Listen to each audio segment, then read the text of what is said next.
नमस्कार दोस्तों, स्वागत है आपका डिफेंस गैलरी में। तो आज हम दोस्तों इस वीडियो में चाइना बॉर्डर से आए हुए कुछ अपडेट्स पे बात करेंगे, राफेल के बारे में बात करेंगे और साथ ही साथ कुछ ऐसे इंटरनेशनल अपडेट पे भी बात करेंगे जो कि भारत के भी नज़रिए से काफ़ी ज़्यादा इम्पोर्टेंट हो सकते हैं। तो वन बाय वन करके शुरू करते हैं और बात करते हैं आज की सबसे इम्पोर्टेंट अपडेट की, जो कि राफेल को लेके है। तो दोस्तों न्यूज़ 24 की अगर आप मानते हैं तो उनके अकॉर्डिंग अगले महीने यानी कि अक्टूबर में 4 से 5 राफेल भारत को और मिलने वाले हैं। करंट में भारत के पास 5 राफेल है, अगर 4 राफेल भी और मिल जाते हैं तो टोटल 9 राफेल हो जाएंगे। और इस साल के अंत तक भारत को 17 राफेल उनके सोर्सेज के अकॉर्डिंग ऐसा है कि मिलने वाले हैं। और इन 17 में से कुछ राफेल्स को पॉसिबिलिटी के साथ हाशिमारा एयरबेस पे भी तैनात किया जा सकता है, जबकि अभी जो राफेल आए हुए हैं वो अंबाला बेस पे तैनात हैं 5 के 5। तो क्या ये न्यूज़ सच हो सकती है?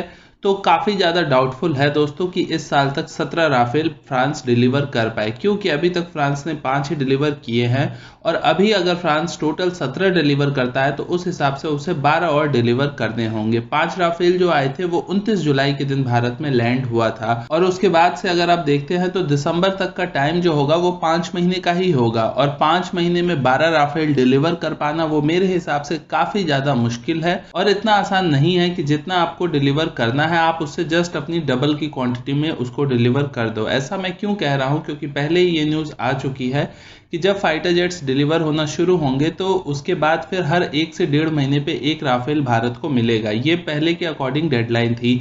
अगर मैं मान के चलता हूं कि थोड़ी अर्जेंसी के तहत भारत ने और भी पुश किया हो फ्रांस को कि नहीं भाई आप थोड़ा और जल्दी इस चीज़ को कीजिए, तो भी फ्रांस इस दिन को कुछ घटा के हो सकता है कि जहां 45 दिन में करना है वहां पे 25 से 30 दिन में करेगा। लेकिन इतना टाइम तो एक फाइटर जेट के डिलीवर होने में 25 से 30 दिन का मिनिमम समय तो लगेगा ही। और अगर हम इस हिसाब से देखते हैं तो भी इस साल के अंत तक 5 और राफेल पॉसिबल हो सकते हैं जो कि मिले। और अगले महीने इकट्ठा 4-5 आ जाना ये काफ़ी ज़्यादा मुश्किल है। और अगर अगले महीने एक साथ 4-5 आ जाते हैं, हालांकि मुझे ये भी डाउटफुल लग रहा है, लेकिन अगर ऐसा होता है कि अक्टूबर में एक साथ 5 राफेल मिल जाते हैं तो फिर ये पॉसिबल है कि इस साल के अंत तक 17 राफेल हो पाए। नहीं तो मुझे नहीं लगता है। इस साल के अंत तक ही फ्रांस हो सकता है 5-6 और राफेल दे और उसके बाद हमारे पास टोटल 10 से 12 की संख्या में मैक्सिमम राफेल हो पाएंगे इस साल के अंत तक। तो ये देखने वाली बात होगी, जैसा होगा मैं आपको अपडेट ज़रूर करूंगा।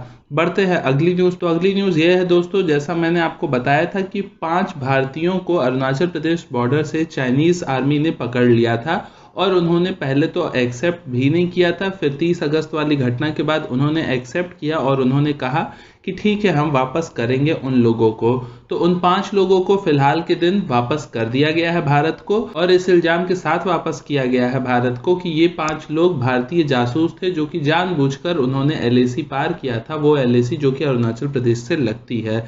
और इंडिया ने उनके 3 लोगों को खाना पीना खिला के वापस किया। तो मुझे लगता है कि अगली बार से हमें भी ये चीज़ करनी चाहिए। खैर अच्छी बात यह है कि फिलहाल के तौर पे उन 5 लोगों को चाइना ने वापस कर दिया है इंडिया को। बढ़ते हैं अगली न्यूज़ पे।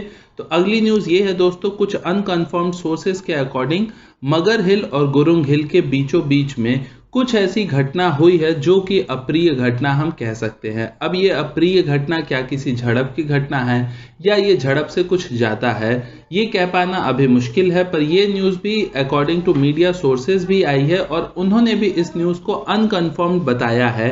क्या ये पॉसिबल है इस न्यूज़ के सही होने की? तो जी हाँ दोस्तों, इस समय वहाँ से कोई भी न्यूज़ आने की संभावना है, वहाँ पे कुछ भी हो सकता है, पर कंफर्म क्या हुआ है एग्जैक्टली ये कह पाना मुश्किल है। हमने इस न्यूज़ पे निगाह बनाई हुई है, अगर आगे कुछ क्लियर होगा तो हम आपको कंफर्म ज़रूर करेंगे। बढ़ते हैं अगली न्यूज़ पे जो कि काफ़ी ज़्यादा इंपॉर्टेंट है डिफेंस के पॉइंट ऑफ व्यू से। तो इंडियन एयर फोर्स ने दोस्तों उत्तराखंड के 3 जिलों में डिफेंस रडार और एडवांस लैंडिंग ग्राउंड स्टैब्लिश करने की ठानी है और ये डिस्ट्रिक्ट होंगे उत्तरकाशी, चमोली और पिथौरागढ़। इन तीनों ही जगह पे एडवांस रडार और एडवांस लैंडिंग ग्राउंड जब स्टैब्लिश कर देगी भारतीय सेना तो उसके बाद आपको पता है कि हमारी नज़र नेपाल बॉर्डर और चाइना बॉर्डर जहां से हमारा उत्तराखंड मिलता है वहां से हम इन जगहों पे काफ़ी अच्छे से निगाह रख पाएंगे और ये एक ज़रूरी स्टेप आने वाले समय में होगा। इसके अलावा अगली न्यूज़ है दोस्तों कि इंडियन आर्मी ने पार्लियामेंट्री कमेटी को ये बिल्कुल क्लियर कर दिया है कि बॉर्डर पे हमारे जितने जवान हैं उनके पास 10 महीने का खाना स्टॉक में पहले से रखा गया है।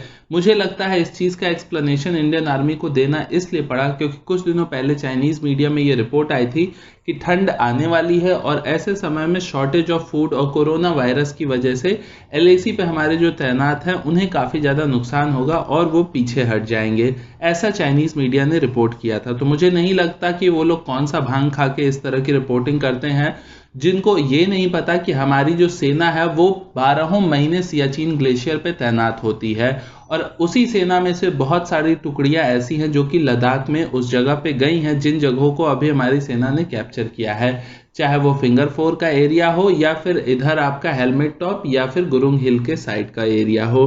तो वो सेना तैनात है जिसको इस तरह के टेम्परेचर में रहने की आदत होती है, तो उन्हें इस तरह की कोई ज़रूरत नहीं पड़ेगी। और बहुत सारी न्यूज़ से ऐसा भी खुलासा हुआ है कि चाइनीज़ सेना जहां रहती है तो वो लोग इंडियन आर्मी की तरह या फिर भारतीय सेना की तरह नहीं रहते हैं, वो ऐसे घरों में रहते हैं जहां पे उनके लिए ऑक्सीजन सप्लाई किया जाता है जनरेटर के थ्रू।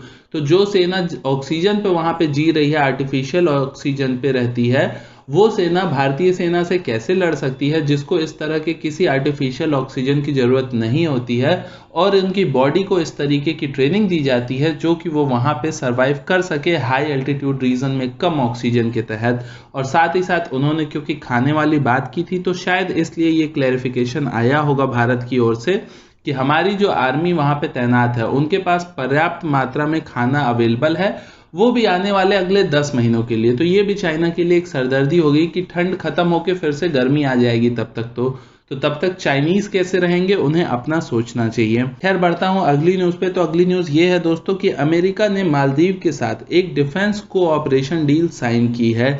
इस डील से होगा क्या, तो इंडियन ओशन रीजन में वैसे ही अमेरिका का काफी दबदबा बना रहता है, कई जगह उसके बेसेस हैं और भारत भी साथ में है अमेरिका के। तो चाइना को काउंटर करने के लिए अमेरिका के पास इंडियन ओशन रीजन में काफी ऑप्शंस हैं और जितने ऑप्शंस है भारत के लिए भी उतना अच्छा रहेगा। तो उसी तहत मालदीव से क्योंकि एक डिफेंस कोऑपरेशन डील हो गई है तो उसका फायदा अमेरिका को मिलेगा, अमेरिका का प्रभुत्व तो बढ़ेगा इस एरिया में और ये चाइना के लिए नुकसानदायक होगा और भारत के पॉइंट ऑफ व्यू से फायदेमंद होगा। इसके अलावा बढ़ते हैं अपनी आखिरी न्यूज पे जो कि है इजराइल से। तो बहरीन दोस्तों दुनिया की ऐसी चौथी गल्फ कंट्री बन चुकी है जिसने कि इजराइल के साथ पीस डील साइन की है। सबसे पहले ये डील साइन हुई थी जोर्डान में, फिर इजिप्ट में और अभी बिल्कुल लेटेस्ट 1 महीने पहले इस डील को साइन किया था यूएई ने। और यूएई से पहले ये डील हुई थी आज से 25 साल पहले और 25 साल बाद इस तरह की पीस डील हुई यूएई और इजराइल के साथ और जस्ट 1 ही महीने बाद फिर से ये डील बहरीन के साथ हुई। तो ये काफी बड़ी जीत है एक तरीके से देखा जाए, इजराइल की आप कह लो या अमेरिका की कह लो, कि इतनी जल्दी 1 महीने के डिफरेंस के अंदर ही दो गल्फ कंट्रीज के साथ इजराइल की पीस डील हो गई। पीस डील से फायदा क्या होता है, तो दोनों ही कंट्री एक डिप्लोमेटिक रिलेशन स्थापित करती हैं, एक दूसरे की कंट्रीज में दोनों ही देशों की एम्बेसी बनती है, दोनों देशों में डायरेक्ट फ्लाइट आ जा सकती हैं, ट्रेड अच्छे से हो सकता है, ये सारी चीजें होती हैं। और जो आप देखते हो कि हमेशा गल्फ कंट्रीज अगेंस्ट रहती है इजराइल की, तो अब उस लिस्ट से आप इजिप्ट, जोर्डान, यूएई और बहरीन का नाम आप हटा देना। ये कंट्रीज अब एक नॉर्मल स्टैंडर्ड रिलेशन मेंटेन करेंगे इजराइल के साथ। तो ये इजराइल के लिए भी काफ़ी ज़्यादा अच्छा है और उस एरिया में अगर शांति बढ़ेगी तो वो भारत के लिए भी अच्छा होगा क्योंकि भारत इजराइल को अपना एक अच्छा दोस्त समझता है। तो ये एक अच्छी बात है। इस डील से हम उम्मीद करते हैं कि विश्व शांति की ओर एक अच्छा मैसेज जाएगा। खैर आगे जैसा होगा वो हम आपको अपडेट ज़रूर करेंगे। फिलहाल की वीडियो के लिए इतना ही। मैं मनीष मिलता हूँ आपसे किसी अगले वीडियो में, तब तक के लिए नमस्कार, जय हिंद।